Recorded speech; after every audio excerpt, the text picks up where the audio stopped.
میں نے آپ کے سامنے اللہ کے قرآن سے وہ آیت پڑھی ہے جس میں خدا اہل بیت کی طہارت کا ذکر کر رہا ہے۔ وَيُطَهِّرَكُمْ تَطْهِيرًا، انہیں میں نے اتنا پاک رکھا ہے جتنا پاک رکھنے کا حق ہے۔ ایک بہت بڑی غلط فہمی، ایک بہت بڑا غلط نظریہ جو مذہب آل محمد میں راسخ کرنے کی کوشش کی جا رہی ہے، وہ عقیدہ یہ بنایا جا رہا ہے کہ یہ بھی ہماری طرح پیدا ہوتے ہیں، یہ بھی ماؤں کے شکموں میں رہتے ہیں، جیسے ہم دنیا میں آتے ہیں ویسے ہی یہ دنیا میں آتے ہیں۔ یہ ایک نظریہ ہے جو تشیع میں پایا جاتا ہے۔ ایک نظریہ یہ ہے کہ یہ ہماری طرح دنیا میں نہیں آتے، ان کا نزول ہوتا ہے، یہ ظاہر ہوتے ہیں، یہ ماؤں کے شکموں میں نہیں ماؤں کی رانوں پہ ظہور کرتے ہیں۔ ٹھیک ہو گئی؟ مختصر میں نے پڑھنا ہے، انتہائی مختصر پڑھنا ہے۔ دو نظریے میں نے آپ کے سامنے پڑھ دیا اشرف بھائی، دونوں نظریے شیعوں ہی میں پائے جاتے ہیں۔ پہلا نظریہ پیدا ہونا، دوسرا نظریہ نازل ہونا۔ میں نزول پہ ایمان رکھتا ہوں، میرا عقیدہ نزول پہ ہے، لہٰذا میں منبر آل محمد پہ نازل ہونے کی دلیلیں دوں گا۔ ٹھیک ہو گیا؟ ہمیشہ طریقہ کار یہ ہوتا ہے کہ جب بھی مقدمہ عدالت میں لڑا جائے تو جج دونوں اطراف کی دلیلیں سنتا ہے، وہ فیصلہ دلیل سننے کے بعد کرتا ہے، وہ موقع پہ نہیں ہوتا، اس نے آنکھوں سے وقوعے کو دیکھا نہیں ہوتا، وہ وکیلوں کے دلائل کے بعد یہ فیصلہ کرتا ہے۔ بعض اوقات یہ ہوتا ہے کہ کیس مضبوط ہوتا ہے، وکیل کمزور ہوتا ہے، بعض اوقات یہ ہوتا ہے کہ کیس کمزور ہوتا ہے، وکیل مضبوط ہوتا ہے۔ میں آپ کے سامنے پڑھنے لگا ہوں جی نزول کی دلیلیں۔ آپ نے اس نزول کی دلیل کو سننا ہے، پھر اس کے بعد جو ولادت کا عقیدہ رکھتا ہے آپ نے اس سے پوچھنا ہے کہ جی آپ کے پاس ولادت کا عقیدہ کیا ہے، وہ دلیلیں سننی ہیں، پھر آپ نے ذہن میں فیصلہ کرنا ہے کہ دلیل کون سی بہتر ہے۔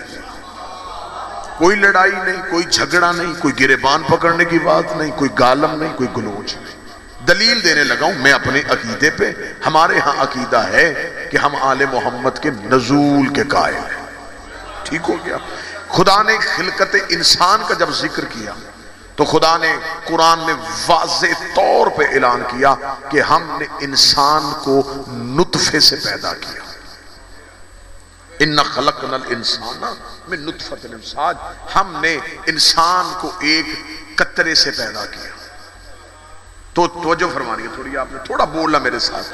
ہم نے انسان کو نطفے سے پیدا کیا، اس کا مطلب جو نطفے سے پیدا ہو وہ بشر ہوتا ہے۔ قرآن نے ثابت کر دیا، میرے ساتھ ثابت ہوگی جی۔ پہلی بات، بڑے آرام سے بات سنیے گا، بڑے محبت سے گفتگو سنیے گا۔ اس کا مطلب کہ پہلی بات قرآن سے صاف یہ واضح ہو گئی، جو نطفے سے ہو وہ بشر ہے۔ اس میں دوسری بابا جی رائے ہے ہی کوئی نہیں، جو نطفے سے آئے وہ بشر ہو۔ اب جو بندہ پیدا ہونے کی دلیل دے کہ آل محمد کی ولادت ہوتی ہے، اس کے سر پہ قرآن رکھ کے پوچھنا صرف ہمیں یہ بتا عیسیٰ نطفے سے تھا؟ بسم اللہ تائید فرمائیے گا، کیا عیسیٰ کی ولادت؟ بسم اللہ، عیسیٰ کی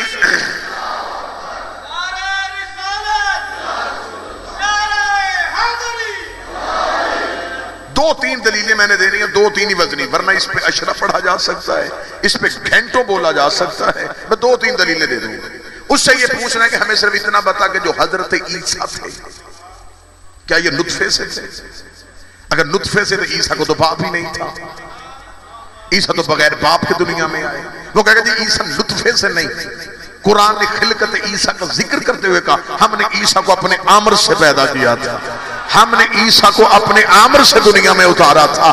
اس کا مطلب کہ عیسیٰ نطفے سے نہیں، عیسیٰ عامر سے ظاہر ہوا تھا. سر پہ قرآن رکھ کے بتا، اس عیسیٰ نے 12ویں کے پیچھے نماز پڑھنی ہے یا آگے نماز پڑھنی ہے؟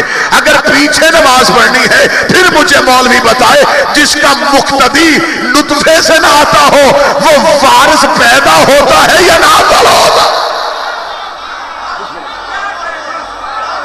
پہلی دلیل سر، اس کا مقتدی یا رسول اللہ یا زندہ مردہ اللہم صلی علی محمد و آلہ. بسم اللہ. جس کے پیچھے نماز پڑھنے والا نطفے سے نہ ہو، اس کا مطلب جو پیچھے پڑھ رہا ہے. اور مذہب شیعہ میں پیش نماز کی شرطیں ہیں. واحد فقہ جعفریہ ہے جس میں پیش نماز کی شرطیں. بعض شیعہ اعتراض کرتے نا، جی بندے جاہل ذاکر بن گئے ہیں، ایسے بندوں کو ممبر پہ نہیں آنا چاہیے. پہلے یہ بتائیں کہ مصلی کی کون کون سی شرط ہے؟ پیش نماز کی مذہب آل محمد میں باقاعدہ شرائط پائی جاتی. ان شرطوں میں سے ایک شرط ہے عالم ہونا. اس شرط کا تقاضا یہ ہے کہ اگر آپ مصلی پہ کھڑے اور آپ سے بڑا عالم آپ کے پیچھے آ جائے، اب فقہ یہ کہتی ہے کہ اسے کہو یہ مصلی چھوڑے، کیونکہ اس سے زیادہ جاننے والا اس کے پیچھے آ کے کھڑا ہو گیا. اب وہ جو زیادہ جانتا ہے وہ آگے کھڑا ہوگا، یہ پیچھے کھڑا ہوگا. اگر اس سے زیادہ جاننے والا اس کے پیچھے کھڑا ہے اور اسے اس کی علمی قابلیت کا پتہ ہے تو اسے چاہیے اب یہ مصلی پہ نہ ہو، اب یہ اسے دے. اب عیسیٰ ہے 12ویں کے پیچھے، عیسیٰ امر سے آیا ہے اور جو آگے کھڑا ہے وہ اول الامر ہے. ہائے ہائے، عیسیٰ امر سے وہ اول الامر. پہلی دلیل میں نے آپ کے سامنے بیان کر دی. دوسری دلیل، جب انسان دنیا میں آتا ہے، انسان جب بچہ ماں کے شکم سے آئے تو وہ بچہ نطفے سے آیا، وہ برہنہ ہوتا ہے، یعنی کہ اس کا جسم ننگا ہوتا ہے. یہ منبر کے غلاف پہ میرا ہاتھ ہے.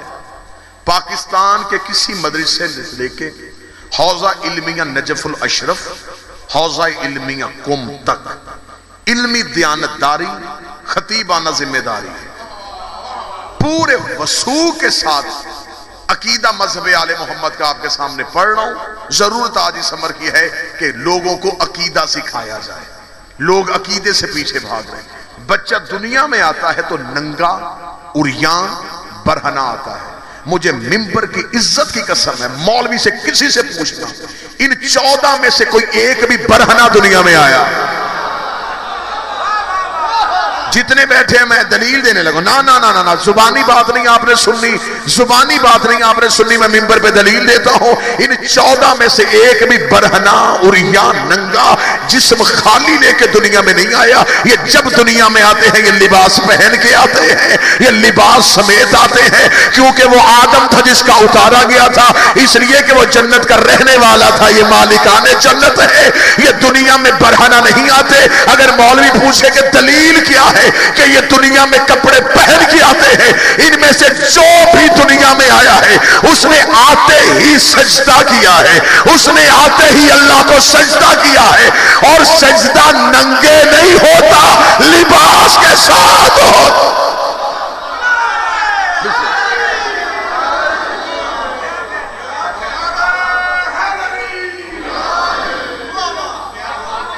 لباس سمیت، کیونکہ سجدے کے لیے شرط ہے کہ آپ کا سطر ڈھانپا ہوا ہو. انہوں نے دنیا میں آتے ہی کیا ہے سجدہ. بڑی جلدی جلدی دلیلیں دے دی میں نے. پہلی دلیل حضرت عیسیٰ نطفے سے نہیں امر سے. دوسری دلیل یہ جب دنیا میں آتے ہیں تو برہنہ نہیں آتے، لباس پہن کے آتے. تیسری دلیل جب بچہ دنیا میں آتا ہے تو اس کی ناف جو ہوتی ہے اسے کاٹنا پڑتا ہے. میں بڑی سادہ سادہ باتیں، وہ وجہ کیا ہے؟ میڈیکل سائنس یہ کہتی ہے کہ وہ بچہ جتنی دیر تک ماں کے پیٹ میں رہتا ہے وہ خوراک منہ سے نہیں لیتا، اس ناف کی وہ جو نالی ہے اس کے ذریعے سے وہ خوراک ماں سے لیتا ہے۔ شکم مادر میں ماں کا خون اس کی خوراک بنتا ہے اور وہ خون اس ناف کے ذریعے سے اس کے جسم تک پہنچتا ہے۔ منبر کے غلاف میں میرا ہاتھ ہے، ان میں سے جو بھی دنیا میں آتا ہے وہ ناف بریدہ ہوتا ہے، اس لیے کہ جو ماں کے پیٹ سے آئیں وہ ناف کاٹنی پڑتی ہے، اور جو ظہور کریں وہ شکم مادر کے محتاج نہیں ہوتے۔ آج جس شہزادی کی عزت کا ذکر ہو رہا ہے، جناب عباس کی والدہ جناب ام البنین سلام اللہ علیہ، میں کوشش کروں گا کیونکہ آج سارا دن مجلس میں اس بی بی کا تذکرہ ضرور ہونا چاہیے، اس کا ذکر ضرور ہونا چاہیے، کیونکہ یہ مادر وفا ہے۔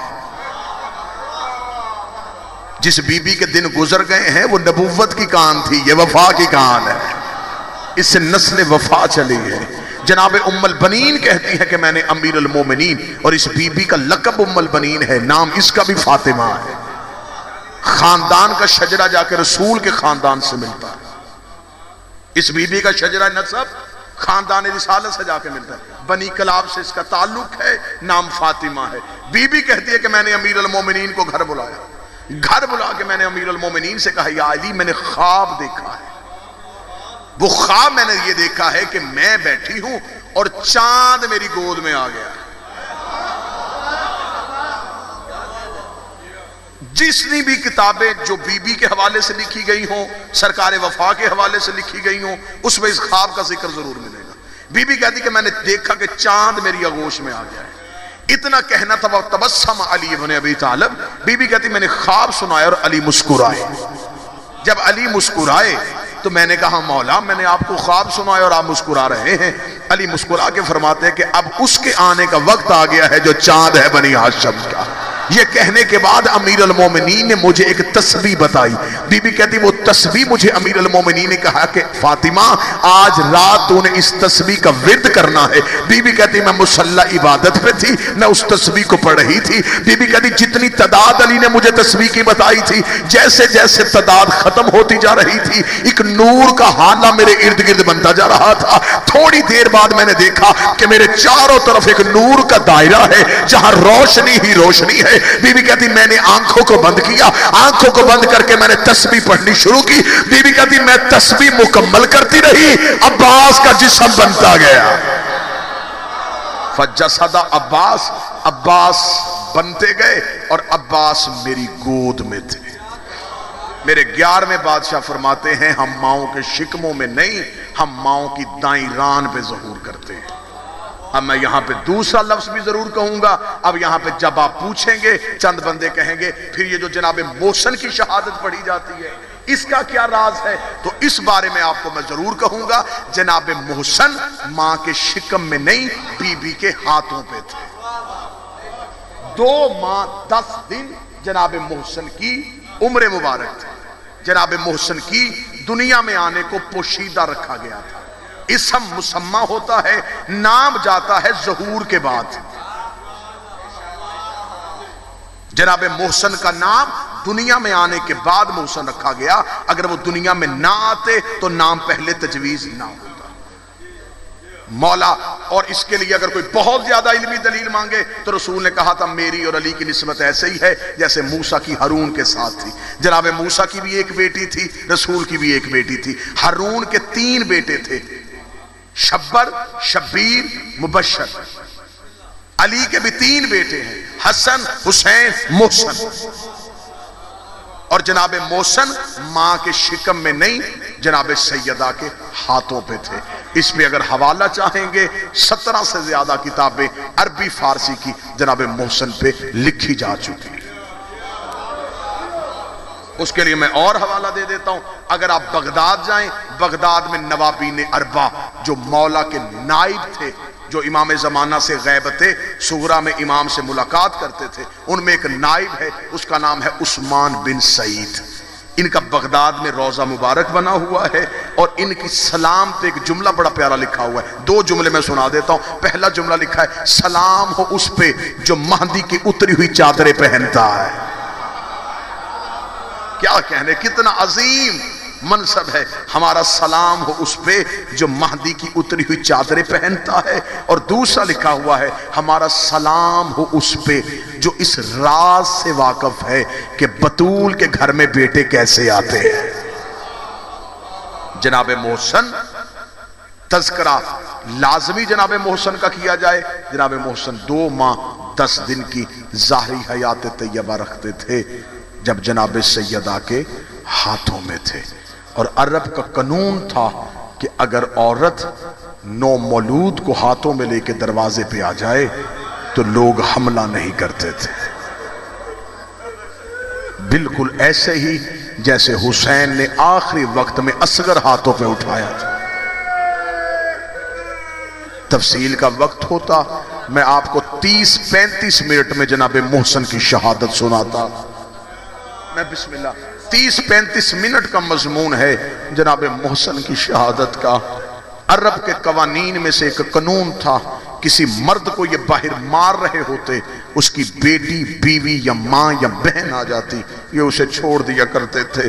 مکے کی گلیوں میں کافروں نے نبی کو گھیرا تھا، یہ نبی کو قتل کرنے لگے تھے، یا بی بی خدیجۃ الکبریٰ باہر آ گئی، مکے کے کافروں نے کہا چھوڑ دو، اس کی زوجہ باہر آ گئی ہے، وہ نبی کو چھوڑ کے چلے گئے تھے۔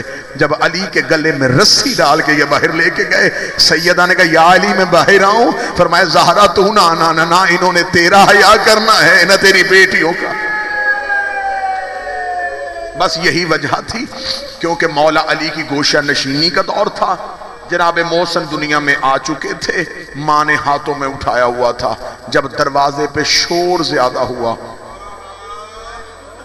پتہ چل گیا، آپ کو لوگ کہتے ہیں 36 یا 40 لوگ آئے تھے، مجھے منبر کے تقدس کی قسم ہے 7000 بندوں نے بطول کے دروازے پہ حملہ کیا ہے۔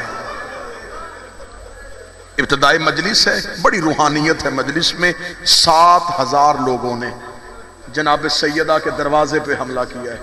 ایک صحابی ہے یحییٰ ابن کعب، وہ کہتا ہے کہ جس دن سیدہ کے دروازے پہ حملہ ہوا، اس نے کہا کہ مدینے کی گلیوں میں گھوڑوں کا رش تھا، لوگ ادھر ادھر بھاگ رہے تھے۔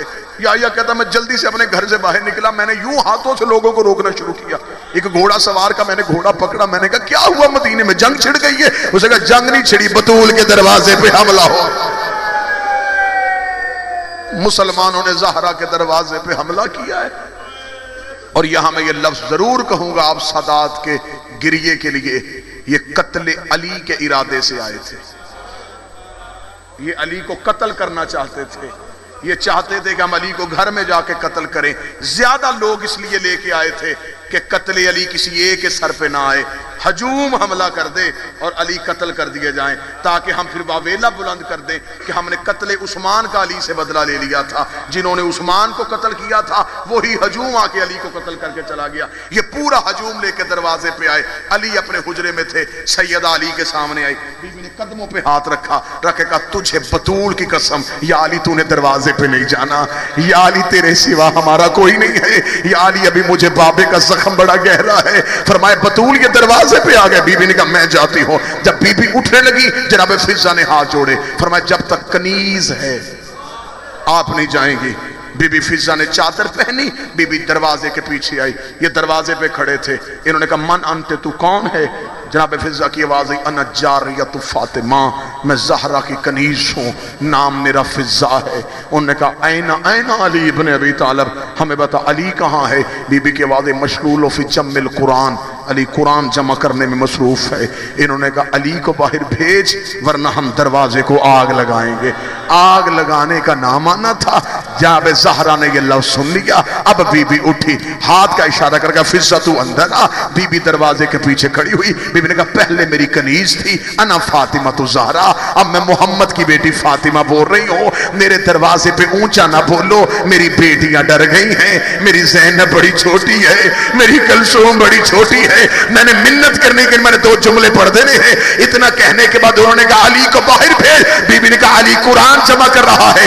ایک کمینے نے کہا زہرا عورتوں والے بہانے نہ کر, اتنا جملہ کہنا تھا. انہوں نے کہا ہم دروازے کو آگ لگانے لگے. جب انہوں نے لکڑیوں کا ڈھیر لگانا شروع کیا, بطول سے چادر نہ سنبھلی. بی بی روتی ہوئی اندر آئی. جہاں محسن لیٹا ہوا تھا, بی بی نے محسن کو ہاتھوں پہ اٹھایا, ہاتھوں پہ اٹھا کے دروازے پہ آئی. بی بی نے دروازے پہ روکا, میرے ہاتھوں پہ میرا بیٹا ہے, میں منت کرتی ہوں میرے دروازے سے واپس چلے جاؤ.